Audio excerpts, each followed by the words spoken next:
السلام علیکم دوستو، امید کرتا ہوں آپ سب خیریت سے ہوں گے۔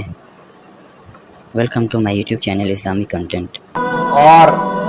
جو ہے آپ غلام کو بھی آزاد کر دیتے ہیں تو اس کے لیے بھی یہ تطلیق کا لفظ استعمال ہو سکتا ہے، لیکن عرب جب بیوی کی طرف نسبت کر کے یہ کہتے تھے نا تو اس سے مراد ہوتا تھا نکاح کی قید سے آزاد کر دینا۔ اسلام میں جب عورت کا نکاح ہوتا ہے، یاد رکھیں عورت شوہر کی غلام نہیں ہوتی، لیکن وہ نکاح کی قید میں بہرحال آ جاتی ہے، اور اس قید کو جب تک شوہر نہیں کھولے گا عورت آزاد نہیں ہو سکتی۔ یعنی اسلام میں نکاح کرتے ہوئے تو دو طرفہ اجازت ضروری ہے، لیکن ڈیورس اور طلاق کا اختیار جو ہے وہ صرف اور صرف مرد کو دیا گیا ہے، کیونکہ یہ سمجھا گیا ہے کہ عورت شوہر کے ماتحت ہوتی ہے اور نکاح والی ملکیت عورت پر شوہر کو حاصل ہوتی ہے۔ نکاح والی ملکیت یہ نہیں کہ غلاموں والی ملکیت، باندھی نہیں ہوتی، وہ آزاد عورت ہوتی ہے، لیکن نکاح کے معاملے میں نکاح کی حد تک یعنی مرد کو اللہ نے ایک پاور دی ہے، ایک طاقت دی ہے۔ اس میں کیا حکمتیں یہ میرے دوسرے بیانات میں آپ کو مل جائیں گی۔ اس میں عورت پہ ظلم نہیں ہے بلکہ عورت کا فائدہ ہے، اس میں حکمتوں کا بھی موقع نہیں ہے، تو اس لیے ڈیورس کا حق بھی مرد کو دیا گیا ہے۔ یہاں تک کہ مرد اگر یہ حق اپنی عورت کو دے دیتا ہے، اپنی بیوی کو دے دیتا ہے، تو مرد کے یہ اختیار اپنی بیوی کو دینے سے بیوی کے پاس بھی چلا جاتا ہے، کیونکہ مکمل اختیارات دیے ہیں تو آپ اپنے اختیارات کسی اور کو بھی دے سکتے ہیں۔ مثال کے طور پر ایک آدمی اپنی زوجہ کو یوں کہتا ہے کہ میں نے تمہیں 1 مہینے کے لیے طلاق کا اختیار دیا ہے، تو عورت کے پاس بھی اختیار چلا جائے گا۔ اگر مرد کسی اور آدمی کو دے دے کہ میری بیوی کو طلاق دینے کا میں نے آپ کو اختیار دیا ہے، چاہے وہ محدود ہو یا لامحدود ہو، تو دونوں صورتوں میں اس کے پاس بھی اختیار چلا جائے گا۔ لیکن اس صورت میں بھی جب عورت کو شوہر جب طلاق کا ڈیورس کا اختیار دے گا تو عورت شوہر کو طلاق نہیں دے گی، یاد رکھیں۔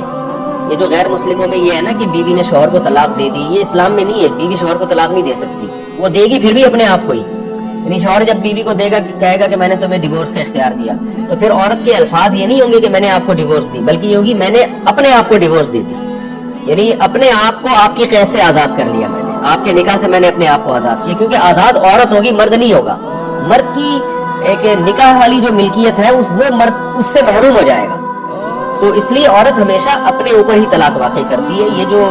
آج کل ایک کلچر ہمارے معاشرے میں کہانیوں میں اور ڈراموں میں فلموں میں لوگ بتاتے ہیں کہ وہ جو ہے نا دکھایا جا رہا ہے آج کل ڈراموں میں کہ عورت نے شوہر کو ڈیورس دے دی، تو یہ بالکل لفظی غلط ہے اکارڈنگ ٹو اسلام۔ عورت شوہر کو ڈیورس نہیں دے سکتی، عورت کو اگر ڈیورس کا اختیار دیا بھی جائے گا تو وہ اپنے آپ کو ڈیورس دے گی، تو یہ خوب اچھی طرح سمجھ لیں۔ تو الطلاق مرتان کا مطلب یہ ہوا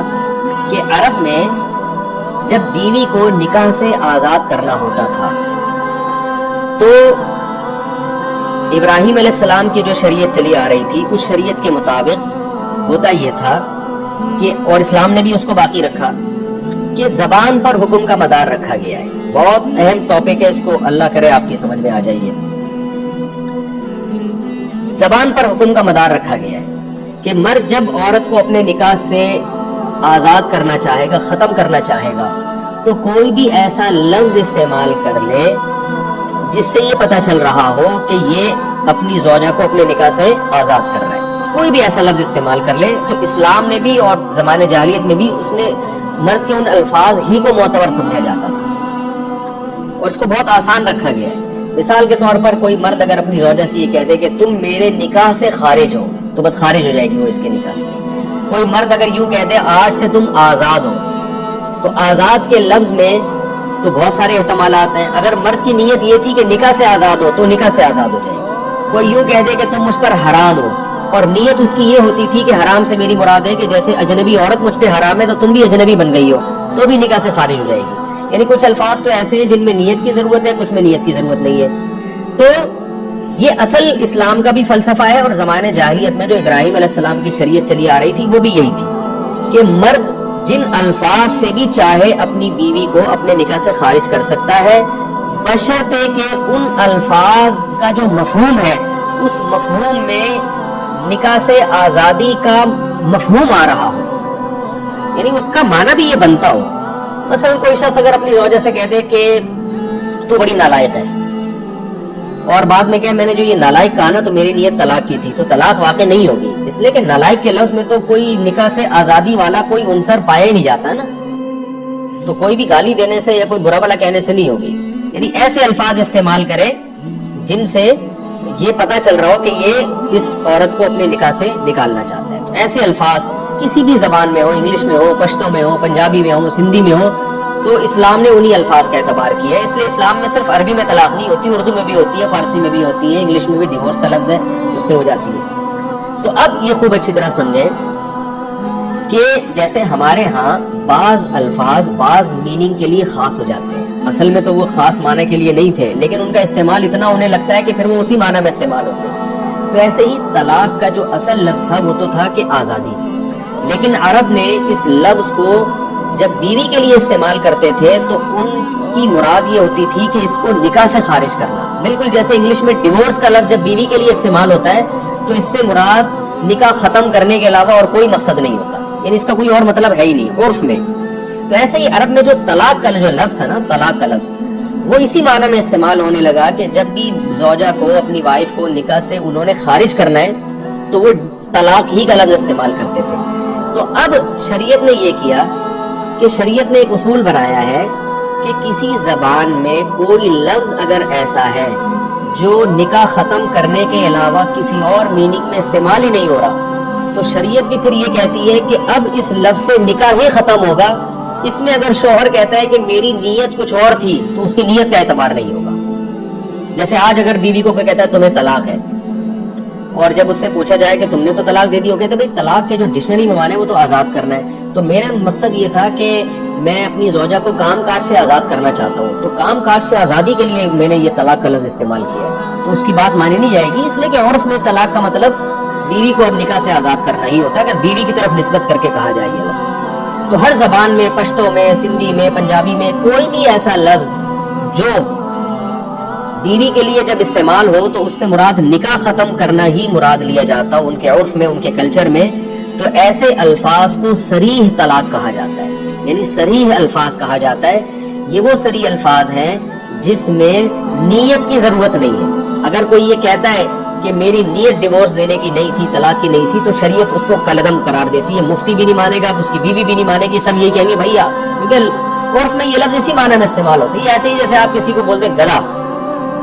اور آپ نے گالی دے دی اس کو، اب وہ غصے میں آ رہا ہے تو آپ کہیں بھائی میری نیت آپ کو گدھا کہنے سے بے وقوف کہنا نہیں تھی،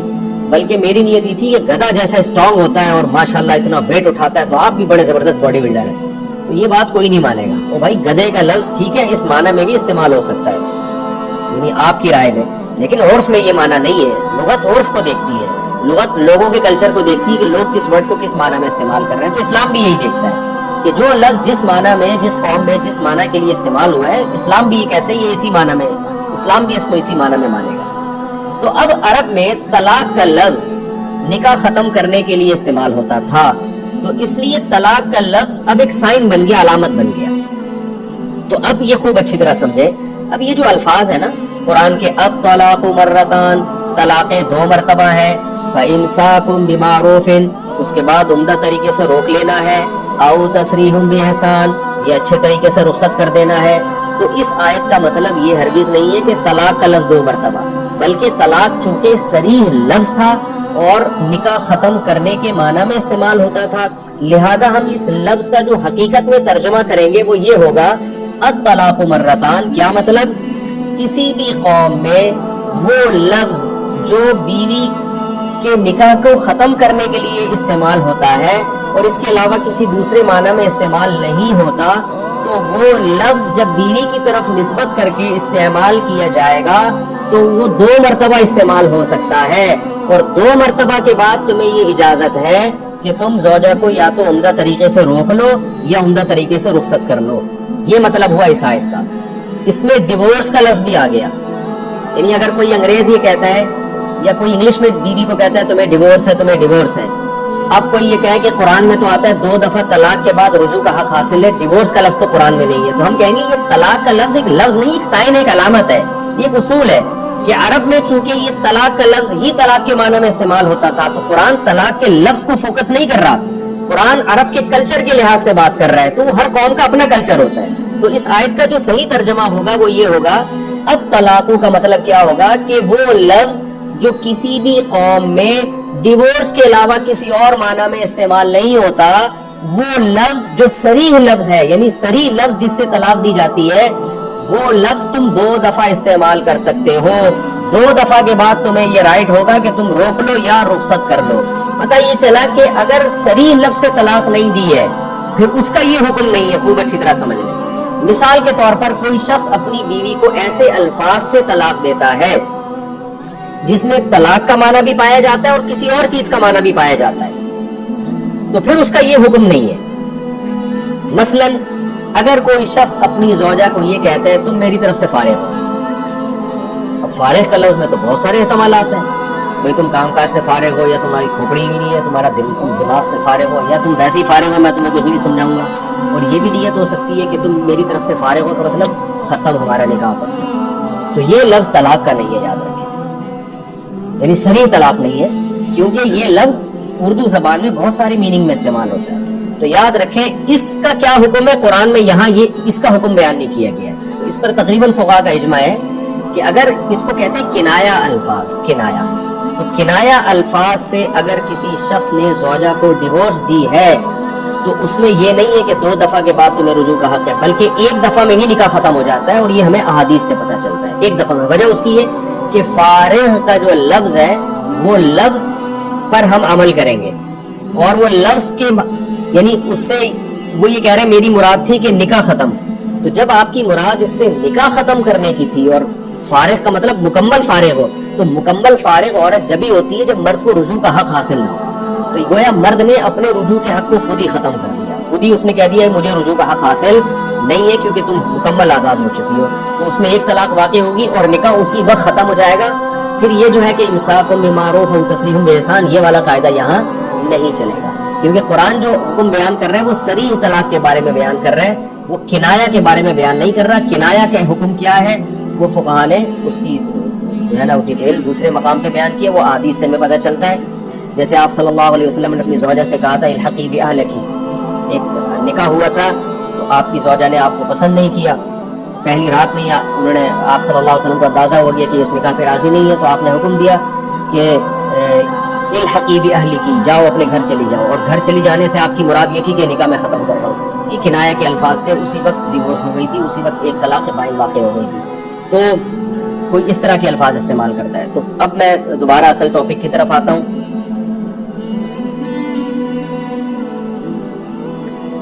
الطلاق مرتان، وہ الفاظ جو کسی قوم میں طلاق دینے ہی کے لیے استعمال ہوتے ہیں، جیسے انگلش میں ڈیورس بہترین مثال ہے، تو وہ 2 مرتبہ ہے۔ کیا مطلب 2 مرتبہ تم وہ الفاظ اپنی زبان سے کہہ سکتے ہو؟ 2 مرتبہ کے بعد کیا ہوگا؟ فَإِمْسَاكٌ بِمَعْرُوفٍ، چاہو تو عمدہ طریقے سے بیوی کو روک لو، او تسریح بِإِحْسَان، یا عمدہ طریقے سے رخصت کر دو، یعنی عدت کے بعد، کیونکہ پہلے بیان ہو چکا ہے کہ طلاق کے بعد عورت عدت گزارے گی، تو عمدہ طریقے سے رخصت کر دو۔ اس میں اللہ نے یہ بتایا ہے کہ 3 طلاق کا مسئلہ کیا ہے وہ تو میں اگلے ایپیسوڈ میں انشاءاللہ ڈیٹیل سے ریکارڈ کرواؤں گا۔ اس میں اللہ نے یہ حکم دے دیا، بتا دیا کہ طلاق کے بعد رکھنا کی نیت بھی اگر وہی حرکتیں دوبارہ کرنی ہے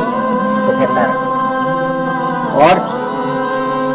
اگر رکھنا ہے تو اچھی نیت سے رکھنا ہے، حقوق ادا کرنے ہیں، محبت سے رہنا ہے، اور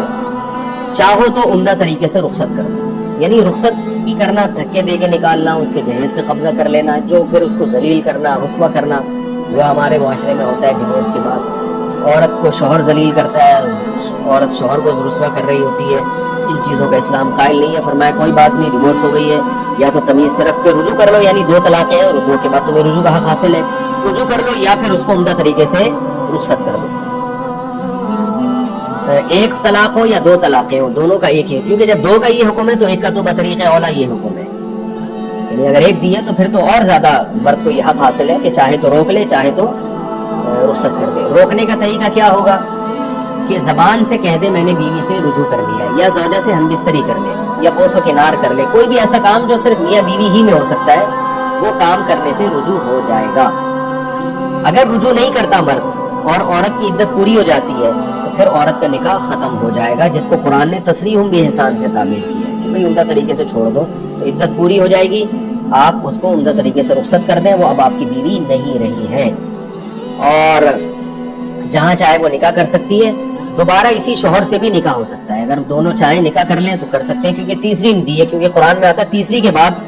بغیر شرعی حلالہ کے نکاح نہیں ہو سکتا، تیسری سے پہلے دوبارہ بھی نکاح ہو سکتا ہے، اور عدت جب تک پوری نہ ہو تو شوہر رجوع کر کے بھی رکھ سکتا ہے، کیونکہ اس سے پہلے والی آیتوں میں پچھلے رکوع میں بتا دیا کہ وَبُعُولَتُهُنَّ أَحَقُّ بِرَدِّهِنَّ فِي ذَلِكَ، شوہر زیادہ حقدار ہے عدت کے دوران بیوی سے رجوع کرنے کا. یعنی اگر مرد نے 1 یا 2 طلاقیں دی اور عورت نہیں رہنا چاہ رہی تو پھر عورت کو رائٹ نہیں ہے، مرد کو یہ حق دیا گیا ہے کہ وہ رجوع کر لے، بیوی اس کے نکاح سے نہیں نکلے.